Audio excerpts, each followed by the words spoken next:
예, 주 초반입니다. 뭐 그리 좋을 일은 없지만 생각보다 장이 조금 눌려가는 그런 흐름들인데요. 이종우의 특별한 시선, 이종우 평론가님 모시고 이번 한 주 또 시장 흐름들 미리 좀 예측하고 전략 세우도록 하겠습니다. 어서 오십시오. 예, 안녕하세요.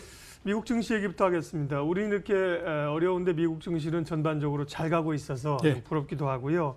금요일은 약간 쉬었지만 사실은 지난주에 사상 최고 기록을 계속하고 있습니다. 미국 증시 상승의 원동력은 무엇인지 강세가 이어질까요? 예, 일단 뭐 지금 미국 시장이 상승한 가장 큰 이유는 그 금리를 다시 인하하겠다라고 하는 부분들이 가장 크게 역할을 했다라고 봐야 될 것 같고요. 네. 그 이후에 주가가 상당히 급등을 했던 그 측면이 있기 때문에 그 영향을 무시할 수는 없다라는 생각이 듭니다. 그다음에 두 번째는 이제 관성이 좀 작용을 많이 하고 있다라고 봐야 되겠죠. 장기적으로 주가가 굉장히 많이 상승을 하지 않았습니까? 거의 10년이 넘는 동안 주가가 상승을 했기 때문에요. 이런 상황에서는 시장이 급하게 꺼지거나 그러지 않습니다. 그러니까 어떤 계기만 있게 되면 주가가 계속해서 오르려고 하는 그런 그 속성을 보이고 있기 때문에 지금도 일종의 어떻게 생각하면 그런 부분들이 상당히 좀 작동을 하고 있다라고 봐야 될 것 같거든요. 물론 여기에다가 미국의 경기가 나쁘지 않다라고 하는 측면이 계속해서 역할을 한다라고 봐야 되겠죠. 지난주 금요일 날도 보면 그 고용 지표나 이런 것들이 예상보다도 상당히 괜찮은 형태를 보였는데요. 이게 지금 미국 경제가 그나마 좀 상당히 괜찮다라고 이게 볼 수 있는 건데 경제가 괜찮은 상태에서 금리를 인하하고 뭐 이렇게 한다라고 하니까 이제 주가가 계속해서 올라가는 그런 형태가 되는 거죠. 작년도 9월 달에 사상 최고치 한번 갱신했고요. 네. 그다음에 올해 5월 달에 사상 최고치 갱신하고 이러지 않았습니까? 근데 그 이후에 주가가 사상 최고치를 갱신하고 빠르게 또 내려오고 이런 형태가 됐었는데요. 요인을 한번 보면요. 작년 9월 달 같은 경우에 이 주가가 상승을 오래 하지 못하고 하락했던 거는 금리를 인상하는 과정이었기 때문에 그렇고요. 그다음에 올해 5월 달에는 무역 분쟁이 원인이었습니다. 지금은 이런 부분들로서부터는 이제 자유로워진 상태죠. 그렇기 때문에 어떤 재료가 이거를 그 주가를 끌어내리거나 이럴 가능성은 별로 없기 때문에 아마 조금은 더 이어지지 않을까라는 생각이 드는데요. 문제는 이제 올라가는 강도 이런 면인데 지난주에 사상 최고치를 경신하고 그 다음에 모양은 조금 좀 실망스러웠다라고 봐야 되겠죠. 원래 사상 최고치나 이런 기록적인 수치를 넘고 나면요. 그 주가의 상승이 굉장히 빠르게 진행되는 것이 일반적인 형태이거든요. 근데 그런 것들이 안 된다라고 하는 거는 역시 높은 가격 이런 것들에 대한 부담 이거를 지금 시장이 계속해서 느끼고 있다라고 볼 수 있기 때문에 추가적인 상승이 조금 가능은 할 걸로 보이는데 폭이 그렇게 크지는 않거나 이렇지 않을까라는 생각이 듭니다. 예. 어쨌든 간에 뭐 미국 증시는 좀 말리기 어려운 잘 가는 그런 흐름들이고요. 우려감은 있지만 문제는 이제 국내 증시가 미국 증시, 글로벌 증시와 동조하지 못하면서 상대적으로 처져가는 게 토박탈감을 느끼지 않습니까? 예, 그렇죠. 방향성과 함께 그 이유는 뭐라고 보세요? 글쎄, 지난주 말에 이번 주 시장이 월요일 날이 특히 그렇게 쉽지는 않을 것 같다라는 생각이 들었는데 생각보다는 훨씬 더 많이 하락을 한 것 같아요. 어떤 이유에서 그렇게 좀 전에 봤더니 27포인트 이렇게 하락을 했는데 그러니까 우리나라 시장이 워낙 지금 그 선진국 시장이나 이런 쪽하고 이제 분리돼서 가버리는 형태가 오래 지속이 되다가 보니까 이게 이제 국내적인 요인 쪽으로서 계속 모였기 때문에 이런 형태가 지금 나오고 있는 거거든요. 이런 상태에서는 이제 이걸 좀 깨기가 좀 쉽지가 않다라는 생각이 드는데요. 이게 긍정적인 부분, 그러니까 해외 시장하고 우리나라 시장을 서로 견져서 보게 되면 긍정적인 부분도 있고 또 부정적인 부분도 있고 뭐 이랬습니다. 긍정적인 형태에서 그래도 위안을 가질 수 있는 부분들은요. 미국 시장이 오르고 난 다음에 상당히 좀 시간이 지나서 우리 시장이 오르는 형태입니다. 왜냐하면 앞에서 말씀드렸던 것처럼 국내적으로 나쁜 요인들을 상당히 많이 갖고 있기 때문에 이런 상태에서는 두 개가 상당히 동조화되거나 이러기가 어렵거든요. 그러니까 미국 시장이 상당히 오르고 난 다음에 그 에너지가 이게 우리 시장에 전해지면서 이제 가는 거기 때문에 시차상에 상당히 많이 나기 때문에 지금 주가가 못 오른다라고 해서 우리 시장이 계속해서 못 오를 거다라고 볼 수는 없다라고 하는 측면이 일단 좀 긍정적이다라고 봐야 될 것 같고요. 대신에 보면 반응도는 점점 지금 약해지고 있는 상태입니다. 그러니까 그 미국 시장은 작년도 초서부터 고점을 거의 이렇게 횡보하면서 지금 유지하고 있는 상태인데 우리는 제일 처음에 미국 시장이 고점을 쳤을 때 우리 주가가 2,600포인트였거든요. 지금이 보면 2,100이 좀 안 되지 않습니까? 예. 그러니까 그 사이에 우리 시장이 500포인트 정도 하락을 해버렸기 때문에 전체적으로 반응도가 점점 약해지고 있다라고 봐야 되기 때문에 이런 부분들은 상당히 부담이 된다라고 보입니다.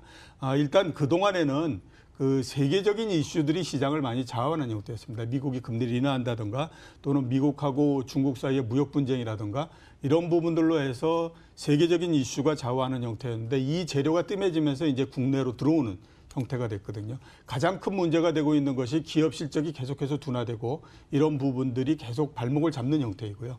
이거는 당분간 벗어나기가 어렵다라고 봐야 될 것 같기 때문에 주가가 일정하게 2,000포인트 이런 부분들에서 바닥을 만드는 형태는 있어도 예. 계속해서 올라가서 고점을 다시 갱신해서 2,300을 가고 400을 가고 이런 국면은 나오지 않을 것 같고요. 당분간은 미국 시장이 충분히 활성화될 때까지 우리는 좀 쉬어가는 그런 형태가 되지 않을까라고 보입니다. 이전에도 이렇게 따로 가는 소위 디커플링 국면이 없었던 건 아닌데요. 예. 그래도 이제 지금의 격차가 꽤 길어지고 고민이 돼서 왜 이렇게 우리 증시만 못 갈까? 저희도 이제 사석에서 그런 얘기를 많이 합니다. 그러면 이제 말씀하신 실적이 안 되고 우리가 이제 수출 구조를 가지고 있는데 미중 간의 갈등의 영향을 받는다. 저는 이런 얘기도 했어요. 미국 기업의 지금 상승의 동력이 어쨌든 간에 뭐 마가라든지 이런 최첨단 기업들이잖아요. 예.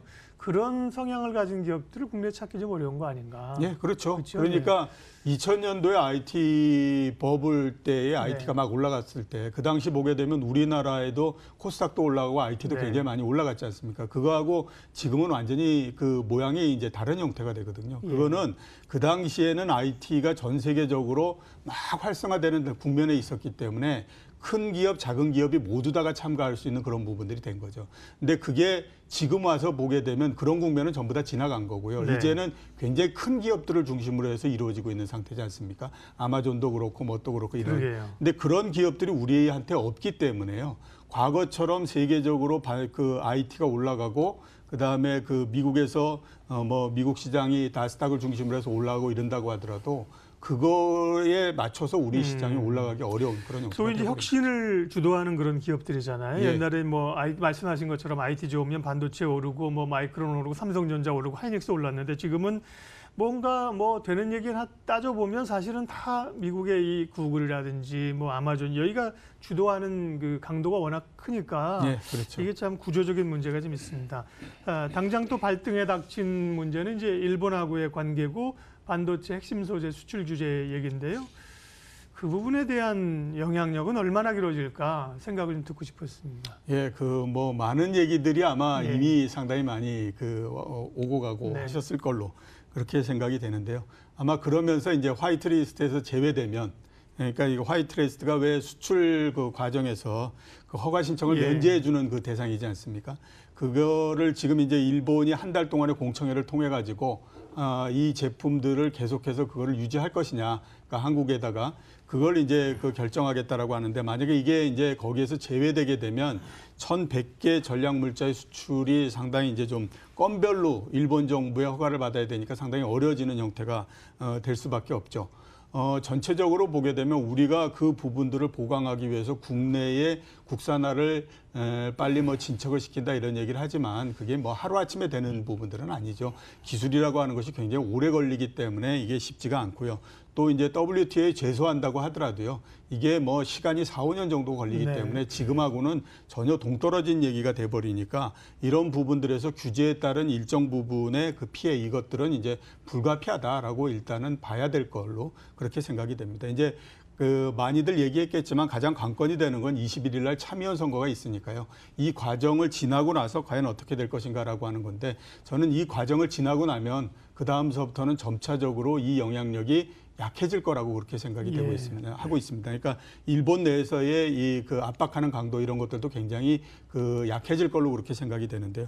무엇보다도 여태까지 보면 선진국들은 정치하고 경제는 분리해서 대응한다라고 하는 것이 일반적인 원칙입니다. 그런 면에서 보게 되면 역시 이제 이것도 예외는 아니다라는 생각이 들거든요. 일본도 많은 계산을 해봤을 텐데 우리나라가 60년대 경제가 아니거든요. 우리나라도 지금 세계적으로 보게 되면 10위권 내에 있는 그런 그 경제이기 때문에 이런 상태에서는 어떤 한쪽이 제재를 한다라고 하게 되면 제재를 받는 쪽만 일방적으로 어려워지는 건 아닙니다. 예. 미국하고 중국 사이에 무역 분쟁이 많이 그랬을 때 처음에는 미국이 일방적으로 승리를 할 거다라고 생각했지만 시간이 가면서는 그렇게 되지 않지 않습니까? 그 이유는 두 개의 경제 규모가 너무 커졌기 때문에 그렇거든요. 우리나라도 마찬가지라서 제가 봤을 때는 아마 21일을 지나면서부터는 전체적으로 이게 영향력이 떨어질 걸로 보이고요.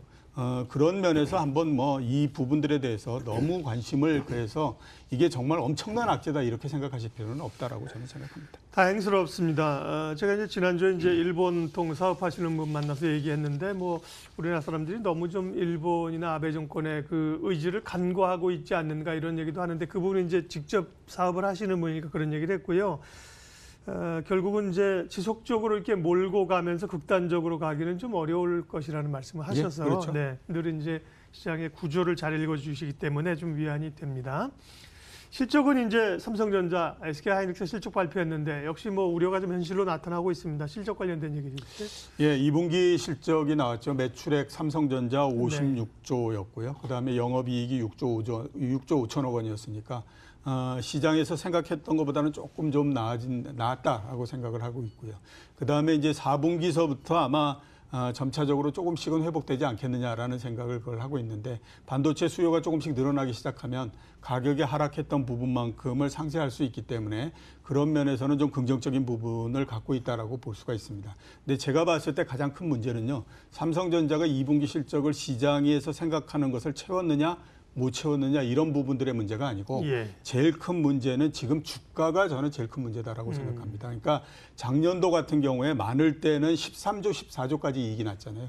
그게 지금 6조가 됐으면 거의 50% 이상 감익이 돼버린 건데 네. 주가는 그렇게 낮아지지는 않았어요. 그러니까 작년도에도 보면 5만 원을 넘은 적은 거의 없거든요. 근데 이번 같은 경우에 불과 지난주에 높을 때는 4만 7천 원까지 올라갔었거든요. 그러니까 그 반도체 경기가 회복된다라고 하는 것들에 대해서 충분히 주가가 반영을 한 상태이기 때문에 지금 제가 그 반도체 주가나 이런 것들을 보면서 가장 큰 문제다라고 생각하는 부분들은 이게 뭐 실적이 얼마가 나오고 언제쯤 회복되고 이러는 것이 아니라 이미 주가는 회복될 가능성을 너무나 많이 반영을 해버렸다라고 하는 부분들이기 때문에 이 부분들이 앞으로 가면서 상당히 좀 문제가 될 가능성이 있다라고 하는 것이 저는 더 큰 문제다라고 생각이 됩니다. 네, 역시 뭐 시각이 좀 다릅니다. 저희는 이제 6조 원을 넘기느냐 안 넘기느냐가 지난주에 굉장히 중요한 관건이라고 했는데 다른 의미로 읽어주셨습니다. 예, 이번 주 주목해야 될 핵심 변수 마지막으로 좀 간략하게 봐주십시오. 예, 네. 역시 이제 2분기 실적 시즌이 시작됐으니까 네. 실적이 어떻게 될 거냐 하는 것들이 가장 중요하고요. 두 번째는 미국 주가가 사상 최고치를 경신했으니까 이 사상 최고치가 계속해서 유지될 것이냐 하는 부분들이 일단 그 관건이 아닌가 싶습니다. 모두에 말씀드렸던 것처럼 제가 생각할 때 이번 주 주식시장은 그렇게 쉽지는 않을 거라고 생각이 됩니다. 그래서 그런 부분들에 대해서 좀 그 유의를 하셔야 될 필요가 있다라는 생각이 들고요.